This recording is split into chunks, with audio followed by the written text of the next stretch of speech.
that broken system, KenPom, which has Ohio State at number 35. What's up, everyone? It's been a minute. It's your three favorite people here talking college basketball. It's Matt, the Magic Man. Ariel, how are you doing today? Yeah, I'm pretty good. Excited to talk a little more college basketball. We're almost a month away now. It seems kind of crazy. We're about 3 weeks away from conference tournaments, which feels like the season just started. So I'm super excited to talk about college basketball today. I was just gonna say it does feel like the season just started, but everything's going fast. We've got a bunch of good topics to talk to you guys about today. But we're looking at the bigger picture today, fellas. So we're talking conferences. We're not really talking a lot of players. You guys have a lot of freedom in these topics. So we're gonna start off with top teams in each Power Six conference. And how about we do a little alphabetically, because that's what Matt likes to do, and I guess that's what we do around here. So we'll start off with the ACC. And Matt, since I already gave you the stage, why don't you start us off, brother? Sure. I mean, obviously the ACC this year has been really down compared to past years. I do think it's a little bit underrated. I'll put that out there. ACC always seems to do good when it matters the most in March. With that being said, I think there's really one clear-cut answer here. I think there's a couple teams that have been playing better in the ACC. I think Duke is one of them, but I still think that Virginia right now is the only team in the ACC that still has any chance of getting a 1 seed. And even that might be pretty tough. I think that recent loss to Virginia Tech might have stopped the Cavaliers' chances on that. But the sheer fact of the matter is that Virginia is a top 10 team in the country. They can shut teams down defensively. They have a better offense that they've had in past years. And the rest of the good ACC teams still don't have clear identities, or they still haven't been able to really string together an impressive winning streak to compete with Virginia at the top. Go ahead. Yeah, I mean, if you look at the AP poll, then you're right. But I'm going to go with a different team, and I think I'm one of the few people who thinks this, but I think it's NC State. It's at 19-5 right now. That's the same amount of wins as Tennessee and UCLA and Marquette and Texas, who are all considered top 10 teams in the country right now. Yet NC State, they just cracked the top 25. They've got a really talented guard play. They got Terquavion Smith, could have been a first-round pick last year. He decided to bet on himself. He's been great this year. Jarkel Joyner, really talented guard as well. And then they got the big man, DJ Burns from Denver. I mean, as big as you can get, he's been a force down there. And like you said, the ACC is having a down year. And I trust guard play in college basketball, especially March. We've seen that be the key to success in the tournament, and NC State really thrives in that. So I really like this NC State team. We'll see how they finish the season. But I think right now it's, in my personal opinion, and I know a lot of people are going to go Virginia or Duke or even Pittsburgh, but I think it's NC State. Let's go Big 12, Matt. Gosh, you can really pick any of the top 6 teams here, I think, in the Big 12.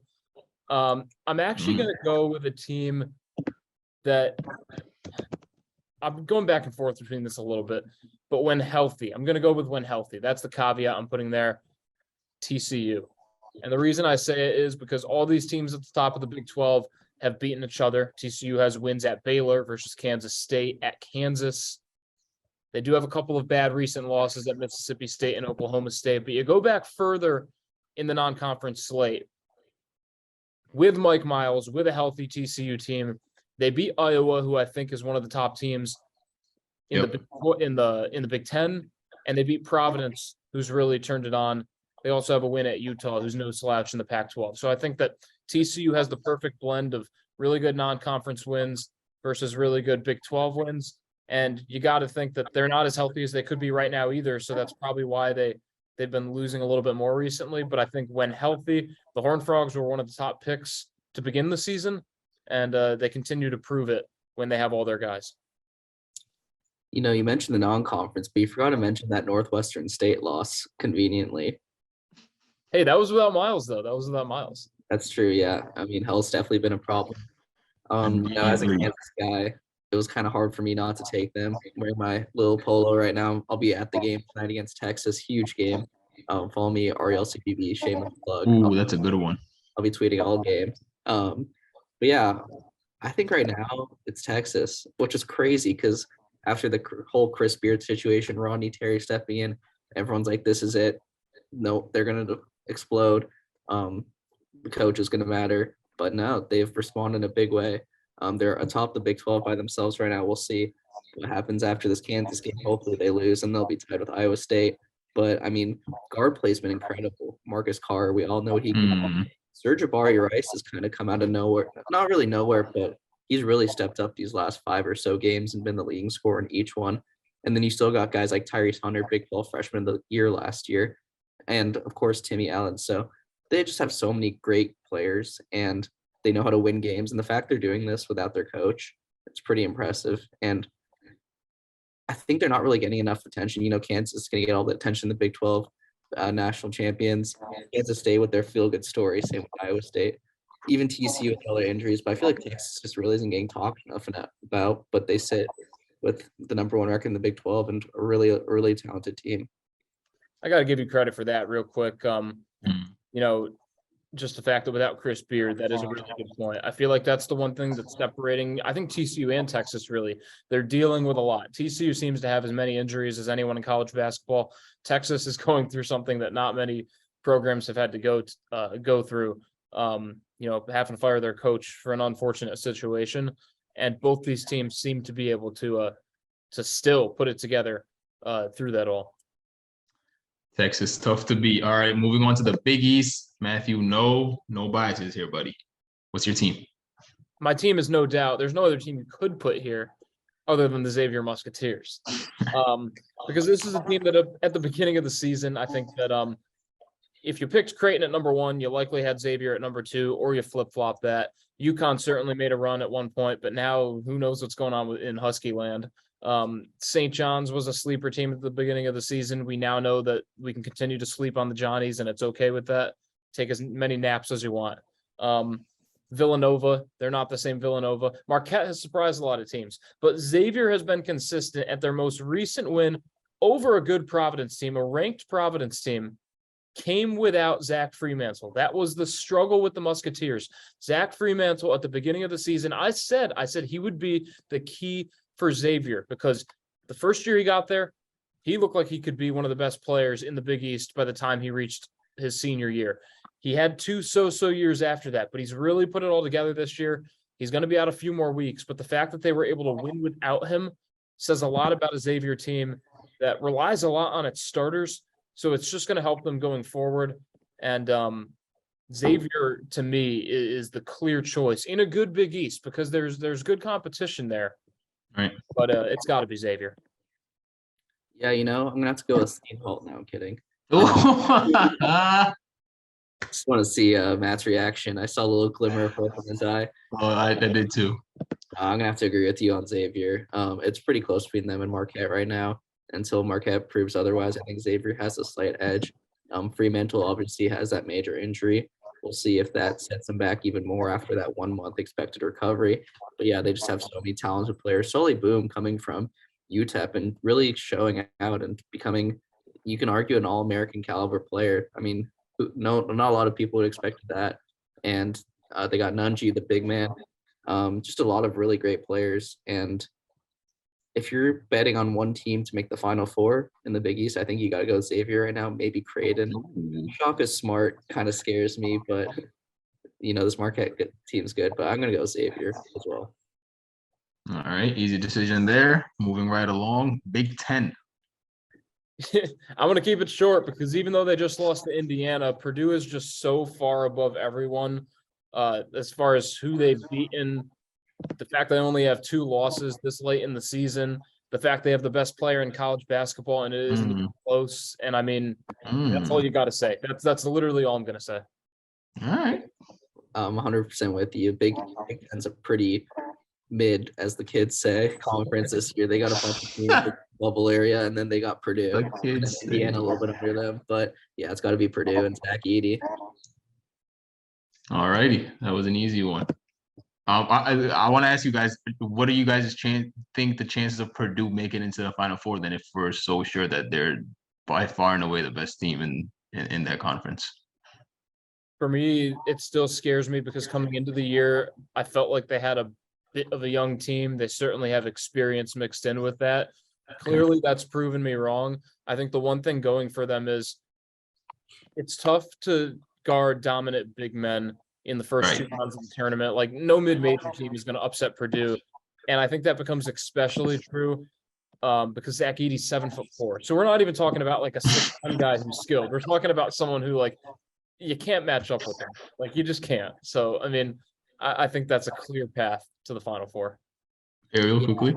Yeah, I agree that one of those mid-major teams, of course, just they don't have the size. One thing I am worried about is Big Ten hasn't won a national championship since 2000, and all really you need to do to beat Purdue is just find someone who can semi-match up with Zach Edey. I know that's a tall task, but we saw what Trace Jackson Davis was able to do. Not even taking him out of the game, just being able to match him. And I think if a team could do that, then the rest of the Purdue team is obviously a little bit lackluster. They have a couple good guys, but if you can make it who other Zach Edey can win this game, then I think another team can have a chance to take them out. Great stuff. All right, we've got two more left, Pac-12 and SEC. We'll do Pac-12 first. You know, for a long time, I think UCLA was the common choice for people as the top team in the Pac-12. I honestly think that Arizona is right there with Purdue. The only thing that separates Purdue from Arizona is that Purdue has 2 losses and Arizona has a few more losses. But you look at the body of work of Arizona, it's absolutely insane. They beat San Diego State by 17, who's the likely champion. They're going to get in either way, whether they win the Mountain West or not. So that's a great win. They beat Creighton by 2. Creighton had a rough patch in the season. Creighton is now, they're in the tournament. I guess you could kind of say bubble. They need to get a few more wins, but the Blue Jays are back to what we expected. They beat Indiana by 14, which just looks even better because of the fact that Indiana just beat Purdue. Arizona also has a win over Tennessee, which some people would argue is a 1 seed. I think a lot of people would argue that actually. And then they go and they beat UCLA in the Pac-12, including a win over USC, which is another good Pac-12 win. Their only bad losses are to Washington State and Oregon. They ended up beating Oregon the second time they played them. And I think we could all agree as well that bad losses are more and more common in college basketball because it's just so even. So while a loss to Washington State might make you scratch your head a little bit, I think you're going to see that more and more often. It's not as big of a deal as it used to be maybe 10 years ago. So to me, Arizona is the best team in the Pac-12, and I think people need to start taking them seriously because if I were to fill out my bracket right now, I'd have Arizona in the championship as long as they're not in the same region as Purdue. Yeah, a lot of great points there. Honestly, I think it's like pretty much a tie, but if we're going to go on a tiebreaker, I'm going to go UCLA because of kind of the opposite of what you said. They don't really have a bad loss. Their 4 losses are neutral to Illinois, borderline top 25 team, neutral to Baylor, top 10 team, and then that road game to Arizona, and then a home game road game against USC, who are a tournament team. So they don't really have a lot of great wins. They were really banking on those Kentucky and Maryland wins, and both have kind of underperformed this year, but they got such a great coach in Mick Cronin, and then 2 really talented players in Jaime Jaquez and Tiger Campbell to go along with a couple other great role players in Amari Bailey and Jalen Clark and Adem Bona. So I think we see that other matchup because Arizona won that first one on the road. We'll see if UCLA can match it at home, but right now it's pretty much tied. We'll see how the season ends on that one. I can kind of see that, but real quick, I mean, and I agree with you too, but I just realized like the Illinois and the Baylor losses were close, but I think in the non-conference, we could agree that those teams are legit. Like Kentucky and Maryland have had problems. So while they're good wins, like to me, UCLA doesn't have any legitimate wins in the non-conference. Like it's just 2 pretty good wins. Yeah. Cool. So no love for my newly found love for these USC Trojans out here. I mean, 9-3, won 4 in a row. I mean, it's whatever. I'll take the Cali route on that. Whatever. Let's go. UCLA. That's the other Cali team. Oh, you did pick UCLA. That's true. I like USC better. Whatever. Let's go SEC. That's the last one we've got to close out with. Go ahead, Matt. I will stick with Alabama. I know that Tennessee's been playing some great basketball, although I don't know if you could call a 46-43 game great basketball. That was the final score of their their game against Auburn. At the beginning of the year, I really did think that Alabama had Final Four potential. I've kind of stuck with that. I don't like Texas and TCU. They've had a lot to go through with one of their players literally getting charged with capital murder. Yeah, that was crazy. That's insane. Should talk about that.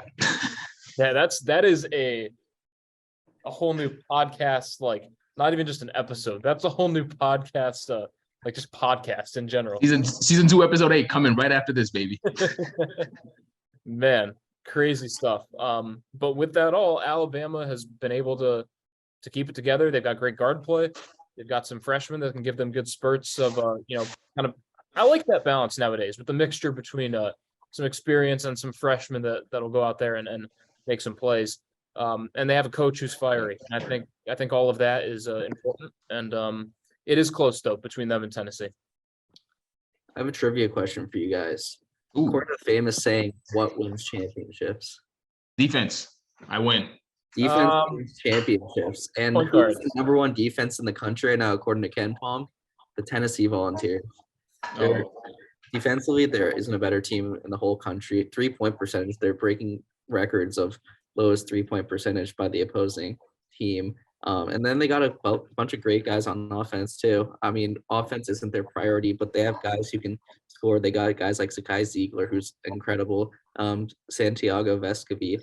And then they got the 5-star Julian Phillips. So I like this Tennessee team. I'm kind of worried about that loss against Florida, but I think defensively they'll bring that every game. And when it comes down to the tournament and a couple teams that really can't score the ball, they'll be a team that can overcome those I see a problems. lot. I see a lot of nodding going over there, Matt. What's up? I can't believe that Ariel just referenced that that broken system Ken Palm, which has Ohio State at number 35. Shots fired. Hold on. Who Ohio running Ken State Palm? team that has 11 wins and 12 losses, and under 500 Buckeyes team is apparently the 35th best team according to Ken Palm. Okay, whoever's working at Ken Palm, we do not mean any personal harm towards your website. This is just Matt taking out his frustration. Okay. And I'm also glad I got the defense thing right, Matt, you weren't quick enough for that. Thank you for that. Yes, absolutely. That's what I'm here for. All right, moving right along to our second topic. Under the radar team in each Power 6 conference. Again, we'll start off with the ACC. Ariel, why don't you start us off with this one? Yeah, it's actually crazy that I'm saying this because we all thought this team would be anything but under the radar, but that's UNC right now. I'm gonna give you a date. Oh, I like that. This team. That was the day last year they lost to Pittsburgh, and that's when they turned their season around and eventually became a national championship runner-up. Now, I'm not saying that they're gonna do that again, but they have the talent. They got Armando Bacot, Caleb Love, RJ Davis, just to name a few guys, and we all know that they can. So I think people are kind of writing them off. We talked about best ACC teams, and neither one of us even mentioned UNC, but they're the preseason number one for reasons. So they're kind of falling under the radar, but I'm surprised if they heat up towards the end of the season and get back in that conversation.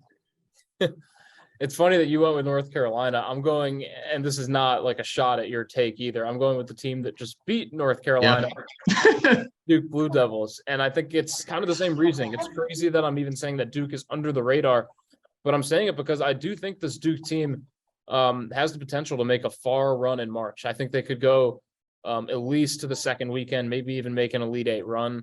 I'm not ready to say Final Four yet, but I think people are forgetting that Duke, they played Kansas tough at the beginning of the season. They have a win over a Xavier team who wasn't ranked at the time, but clearly now a win over Xavier is a good win. A win over Iowa is a good win. Like, they have wins here where I think you can take Duke seriously enough.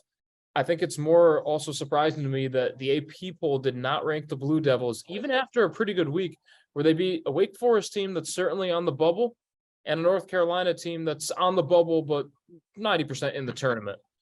That's a pretty good 2-0 week, and Duke is 17-6, and somehow they're not ranked. So I guess this week will be big though, because they are at Miami and at Virginia. So a lot's going to be said about the character of Duke basketball. The character of Duke basketball. I love it. All right, Big 12, tackle it. Yeah, this is such a hard conference because the good teams are at the top and the bad teams are at the bottom. But I'm gonna go with West Virginia here. I mean, they were great in the non-conference, and then Matt, I know you were kind of down on Ken Palm, but they're the number 14 team in Ken Palm right now with the 3-7 conference record. So clearly the numbers think otherwise. Big 12 is so tough. Who knows how good they'd be in ACC or the Pac-12 or whatever they could be in. I think they're just in a good conference, and they're kind of one of the worst teams in a good conference, but they'd be one of the better teams in a better conference. So I think they can win a couple games at the end of the season. They can beat Texas Tech, they can beat Oklahoma State, they can beat Oklahoma, they can pull off an upset win against one of those 6 ranked teams and sneak their way in the tournament as like a 9-10 seed and kind of make a lot of noise. And people are going to be like, oh, this team finished under 500 in conference play. They're not going to be good. But I mean, clearly the numbers favor them. And I think they can pull off a win or two in March. Yeah, as much as I say power conferences can be overrated, I think it's just clear that the top of the Big 12 is so good. You can't really blame some of the bottom Big 12 teams for being under 500 in conference play because it's just tough game after tough game. I will go with a team that's maybe not under the radar, and that's Oklahoma. They're 12-11, so certainly no one's saying they're going to come out here and win the Big 12. They're 2-8 in the conference. I mean, they need to pick that up like that. I do have a problem with that. You can't be so far under 500 in conference. They had the worst of the worst in the first game of the season, and they lost to Sam Houston State. And they had one of the best, beating Alabama, number 2 Alabama, by 24 points. So clearly, Oklahoma is a wild card. And if they get in the tournament, they could be like that first 4 team. Every year, a first 4 team makes a run. And if Oklahoma, likely if they get in the tournament, they'd probably be a first 4 team in. First 4 game, whatever you want to call it. And I think the Sooners could pull off a little bit of a run if that's the case. All righty. Moving on. Where are we? Are we to the Big 12 or the Big East? I think we're at the Big East now. Big Yeah, East. I think we're on the Big East. We are. Yeah, and I'll go with the team that I feel like is always under the radar, but they're always really good, and that's Providence. They don't have a lot of sexy names, and Ed Cooley kind of does things in silence, but they're 19-6 right now. I mean, that's one of the better records in college basketball right now, but I feel like they don't really get a lot of media attention compared to those other Big East teams like Xavier, like Creighton, like UConn. But yeah, they got a ton of good guys. Bryce Hopkins, Kentucky transfer, he's been awesome. Ed Cooley's an incredible coach, so they might just do what they did last year. No one kind of really believes in them, really knows anything about them, but they sneak into the Sweet 16. That's good. That's good. I hate doing this because I don't want to be biased, but I feel like it's only right that I go with Seton Hall as an under the radar team.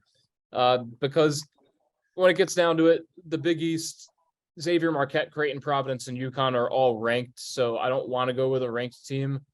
And every other team besides Seton Hall has not proven that they can get to the NCAA tournament because they're either so far under 500 and they don't have enough wins. Whereas you look at the Pirates, they're 15-9 and 8-5 in the tough Big East, a tough win over UConn. They beat Memphis early in the year, a game that they probably shouldn't have won because it was on a banked-in buzzer beater 3, but we'll leave that aside. The win at Rutgers is good. We know that Rutgers controls games, makes them defensive, so don't be fooled by that 45-43 score. The fact that Seton Hall was able to stick with it and win at the rack is good. And I'll go off of Ariel's little thing here, and the Pirates are 14th in Ken Palm. No. So I'm calling time out. You cannot trash an organization and then use them again later on in the same episode. Look, I just gotta keep I'm calling insanity. I agree, Ariel. All right, we've got 3 more. Let's go Big 10. Yeah, I feel like this team, besides that one year where they had the 1 seed, they kind of have that same pattern. They're like the new Syracuse almost, and that's Michigan. I feel like they kind of have an average season, kind of win a couple of games at the end, get in the tournament, and then they win 2 games in March. And they're kind of following that exact same pattern this year. I think they're 11-10 right now. Matt or Tala, if I'm wrong, correct me. But yeah, they just haven't looked great. But they've got great guys. They got Hunter Dickinson, All-American type of player. They got Jet Howard, really talented freshman, one of the better scorers in college. And then just a bunch of other solid role players. So they can do it. They can win games. They can win games in March. They can win games late February. games that they know matter, and a Big Ten that really any team under, let's say Rutgers as the 3, any team between like 4 and 8 is wide open, and Michigan can easily slide into that 4 spot. Yeah, Michigan currently 13-10 overall. So nice pick. Go ahead, Matt.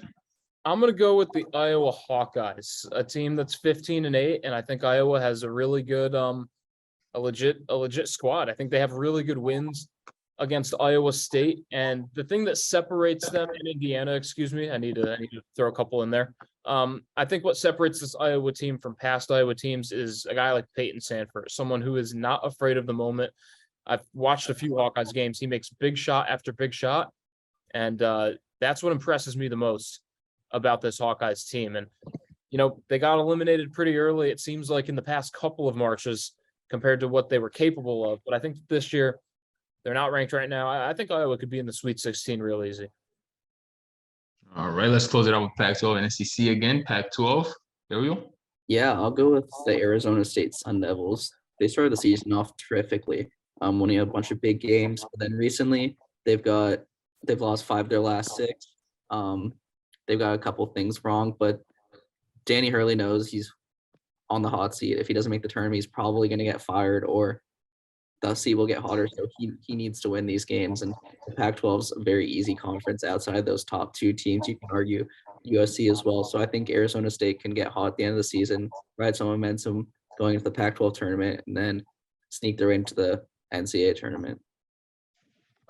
Real quick, you said Danny. Just want to make sure. Sorry, I know you meant Bobby. I know you meant Bobby, but just want to make sure we get that out there.